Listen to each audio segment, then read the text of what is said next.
60,000 ஓட்டுல ஏடிஎம்கே தோகுது.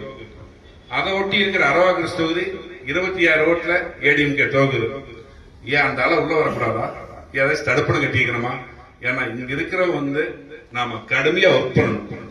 இந்த 2 தொகுதிக்கும் யாருடைய இன்னலகம் இல்லாம ஒர்க் பண்ணணும். அதே கரூர் தொகுதி நாம அவரை பத்தி குறை சொல்ல விரும்பல. அவர் வேற பக்கம் போயிட்டாரு, அது அவருடைய விருப்பம், நாம அதை பத்தி பேச வேண்டாம்.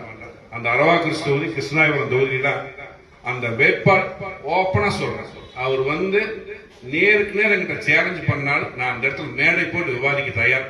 விஜயபாஸ்கர் அண்ணன் அரவா கிறிஸ்து தொகுதியிலும் கிருஷ்ணாபுரம் தொகுதி அந்த அம்மால 21 பூத்துல அவருடைய பொறுப்பாளரை போட்டு வேணும்னே தோக்கடிச்சார். அந்த 21 பூத் காந்திகிராம் வர வரைக்கும் 7,500 ஓட்டு அந்த அம்மா லீடிங். டாக்டர் அம்மா இந்த 21 பூத்துக்கு அவருடைய பொறுப்பாளரை போட்டு அந்த அம்மாவை காலி பண்ண உள்ள வந்த உடனே அந்த 7,500 ஓட்டு முன்னீடாகி 3,000 ஓட்டு அந்த அம்மா தோத்துது. இந்த மாதிரி செயல்களை கண்டிப்பா நம்ம ஆட்கள் செஞ்சாங்க. கட்சி தோக்கல, நம்ம தோக்கடிச்சோம். இதுதான் உண்மை. அந்த அளவுக்கு நீங்க வெளியே போயிருக்காங்க. எடப்பாடியார் மதிக்கலைங்கிறாங்க. அங்க கேட்டு ஓட்டு முதிக்கிறாங்க, கேட்டு நீ கூட முதிக்கிறானுங்க. அங்க முதி பெருசா அங்க மதி பெருசான்னு எனக்கு தெரியல. போய் விஜய் பாக்குறோம் 10 நாள் அங்கே இருக்கேன், இது வரைக்கும் விஜய் பார்க்கல. அவர் சின்ன விஜயபாஸ்கர் சொல்றாரு, நான் அரவணைக்கிறேன், அதை பண்றேன், மாப்பிள்ள மச்சா அப்படின்னு. இன்னும் இது வரைக்கும் விஜய் பார்க்கல. எப்பவுமே பார்க்க முடியாது, அது வேற விஷயம். அவர்கள் எல்லாம் அங்க போய் மதியாத தலைவாசல் மிதிக்க கூடாதுங்கிற மாதிரி அந்த சூழ்நிலைகளுக்கு ஏற்பட்டு கண்டிப்பா திரும்புவாங்க. இந்த ஒரு இக்கட்டான சூழ்நிலை என்பது நம்மளைய டிவியில ஊதி பெருசுபடுத்துறாங்க. அந்த மாதிரி ஒரு சூழ்நிலை கண்டிப்பா இல்லை. தலைவர் தெளிவாக இருக்கிறார். இளைஞர்களையும் இளைய சமுதாயத்தையும் அனைத்து சமுதாயத்தையும் ஒருங்கிணைச்சு கண்டிப்பா வருங்காலம் நமது காலமா கண்டிப்பா அமையும். நாம எந்த சோர்வும் வேண்டியதில்லை.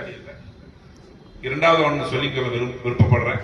நீங்க மாவட்ட செயலாளர்னா தயவு செய்து சால்வை பட்டாசு அதெல்லாம் எதுவுமே வேண்டாம். நீங்க ஒவ்வொரு கிராமமா கூப்பிடுங்க. இந்த ஒரு 15 நாள் இதெல்லாம் அறிமுக கூட்டம் முடிச்சுட்டு ஒவ்வொரு கிராமமா வர்றேன்.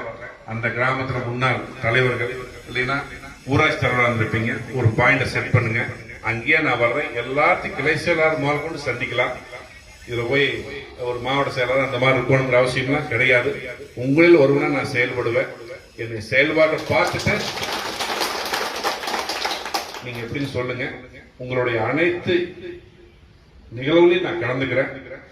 நீங்க எனக்கு கட்சி பணி மட்டும்தான். ஆண்டவ மணியத்துல ஓரளவுக்கு கட்சி பணியே பார்க்கிற மாதிரி நம்ம குடும்பம் இருக்குது. அவங்க எல்லாம் சமாளிச்சுக்குவாங்க. முழுக்க நான் கட்சி பணியிலே இருக்கிறேன். என்னை சில பேர் கோயம்புத்தூர் இருக்கான்னு சொல்லுவாங்க. சந்தர்ப்ப சூழ்நிலை தொழிலுக்காக கோயம்புத்தூர் போனேன்.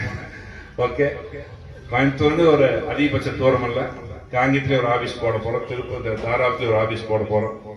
அதனால ஒரு நாள் விட்டு ஒரு நாள் ஒரு 6 நாள் நான் காங்கி ஆபீஸ் கண்டிப்பா வரணும். ஒரு 15 நாள்ல காங்கி ஆபீஸ் ஓப்பனிங் எல்லாத்தையும் சொல்லி விடுறோம். உங்களில் ஒருவனா நம்ம உங்கள் வீட்டு பிள்ளைய நீங்க நினைச்சுக்க. கண்டிப்பா உங்களோட ஒருங்கிணைந்து நான் செயல்படுவேன்.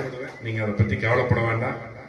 எப்பவுமே காங்கி தொகுதினா அனைத்து இந்திய அண்ணா திராவிட முன்னேற்றத்துடைய கோட்டையா நாம எப்பவும் இருக்கணும் என்று கூறி இந்த காலை நேரத்திலும் எல்லாத்துடைய வேலை பழுவையும் ஒதுக்கி வச்சுட்டு வந்தமைக்கு நன்றி கூறி விடைபெறுகிறேன். நன்றி, வணக்கம்.